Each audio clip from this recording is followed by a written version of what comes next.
1, 2, 3, go. You're great versus my great in a test of will for the ages. Fate entwined and deadly grudges coming to a head in a strike for strike battle for power. Who'll come out on top in the annual tournament / competition / vengeance plot / hero's journey for the ages? Who's ready to fight? Get this guy in the fire. You're my dad. I'm your son, oh God. Lightning hands, freaking eyeball swords. Dad's upset. Oh no. Fighting games are a genre that will never not be fun to interact with. In a very literal sense, games like these are enticing because of the action and gameplay being prominent and readily accessible. If you had never played any games before and were only able to buy one, I would recommend getting a fighting game. Depending on which one you pick, there's quite a lot to achieve and unlock, all enhanced by the hopefully charming nature of the characters and their story. And fighting a bunch of weirdos is fun. All these guys and their children and their children's best friends from college and their quote-unquote buddies are gonna hash it out in exceedingly harrowing and awesome ways. What more could you want? I'm gonna punch this guy in the face and he's gonna fill me with lasers, and weirdly enough, we both got what we wanted. I mean, in a world where swords and fists are equals as weapons, there's bound to be a story behind the will-led warriors that toil in hopes of going above and beyond for their own personal ambitions. All that to say, you gotta be a weirdo to start a fighting game. I mean, the story of a hero fighting their way up the ranks isn't a very novel concept, and that's exactly why the CEOs of Bandai have a 2-ton steel embroidered chaos wheel to filter out new character ideas. Truly, how else could one come up with the genius of bear? Despite my criticisms, most fighting games have a story reason behind each of their questionable ideas, even if you still sometimes wonder which part actually came first. Low? Why don't we take a closer look at some fighting games' story modes? You fool! I got a big sword. All I need is my heart to defeat you, fiend! Go so caliber! Now, the way a fighting game treats its story can be in a very passive sense, or it could be, for example, in every single encounter. The uses of things like arcade modes really vary the different bits and bobs a given fighting game has to offer. Whilst NetherRealm has created a separate story mode that ties into the game as a whole with their titles, if you were to go through the arcade mode of one of the older Namco titles, you could probably learn the stories of each character in the span of a day, which brings me to my first and favorite example, Soul Calibur 2. A great example of how fighting games can portray stories in simple ways. You're being told in what could have been a very restrictive genre, especially for a game that was originally an arcade staple. Not a ton of story is told, but with the use of cutscenes and text, just enough is portrayed to know the characters' motives and relationships. From Talem's Hope to Secret's Anger, a story is told in the span of a single play session. Not only did I want to shine a light on Soul Calibur 2 for being amazing, and I needed some capture, but I also needed a frame of reference for when I'm describing my thoughts on other titles. For me, this game did it best, but it doesn't mean they did it the most interesting. Scratch that. They definitely didn't do it the most interesting.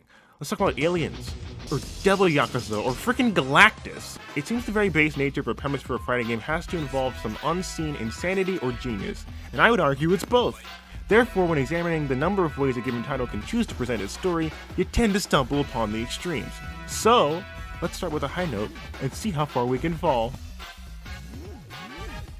Tekken 6 is one of the many entries in the well-known family drama that is the Kazama family. With a story that spans far too long for me to recount, this entry continues a tradition from its last 3 predecessors with its scenario campaign mode, only this time with heavier importance on the story than ever before. With a more mobile way of fighting and a level select structure, the title has a unique way of portraying Lars and Elisa's narrative. It's a change of pace for sure, especially to have the story behind a sometimes jarring mirror of the original game, but there are a lot of things the scenario campaign can do with the locations, items, and enemies that make it worthwhile. Next up, we have our ringer for most unique fighting game with indie title Lethal League Blaze. A mix of sports and fighting creates a new way to beat your enemies with a spherical gravity-affected middleman. An ensemble cast of characters pollinates the story of rebels living in a cyberpunk world, unwelcome to them and their vocation of choice, which, just to be clear, is hitting each other with a really fast soccer ball. By using their standout art style and text to accompany their pre-made models, a short and sweet story is made all the better with the dynamic mechanics of the game. And finally, on the latter side of the spectrum, we have Virtua Fighter. Now, the Virtua Fighter series also originated as an arcade game, therefore story was not vital. There isn't any insane gun-toting elephant in the room that needs to be explained over the course of however many games. There aren't any flashy mechanics and the fighting itself is quite simple, but it is just a fight, and it gives itself more credit because of that. Speaking of fighting, the entire premise of games like these always comes back to that wonderfully violent concept. No matter the size and scope of the lovingly made variety of stages, or even the themed music to accompany it, wandering eyes always zero back in on the face beating. The point of a fighting game is that it's a contest. With flashy moves or calculated ones, the shared goal as the player is to beat the other person, and as the game to give you 1,000,001 ways to make that happen. Here comes the good stuff. The combos, the juggles, the overly long grapple animations laid out to bear in the pious tome known as the move list. I can't express to you how cool pressing buttons in the right order can make you feel. When a good fighting game comes along, button mashing can almost feel like heresy. Really quite harmless heresy. It's not crazy to say fighting games have some of the most customizability out there. Every single character gets their own personal variation of combos, special moves, and even taunts. If there's a character you really want to master, all it takes is practice, and probably pausing the game a few times to remember your combos. With these guides on hand, the matches can range from long and scary to quick and experimental, and the flexibility is what makes it fun. After all, the difficulty scaling and different movesets let the game stay a game, and the fight never has to end. Now before I get to my summary, I want to talk about one of my favorite parts of any game, but one I think fighting games do uniquely.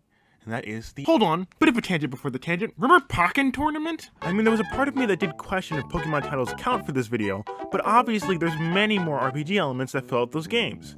And yet, even though you can barely tell, this is basically what's happening in every Pokemon fight. So why does it feel wrong? The series wasn't long for this world, and I doubt there'll be a rehash. I just wanted to remind you, just as I was, about this weird part of Pokemon history. Now, back to the video.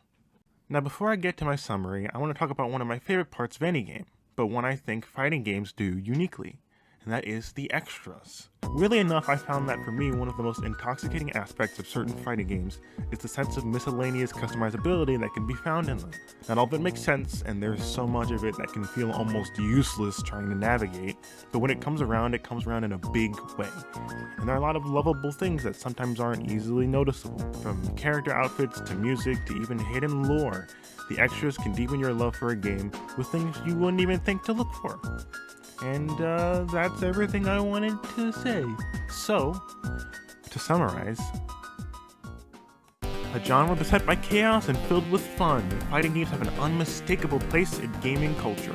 Avoid black holes and kiss your devil children goodnight, or else I'll see you on the other side of whatever conflict we find ourselves in. Thanks for watching.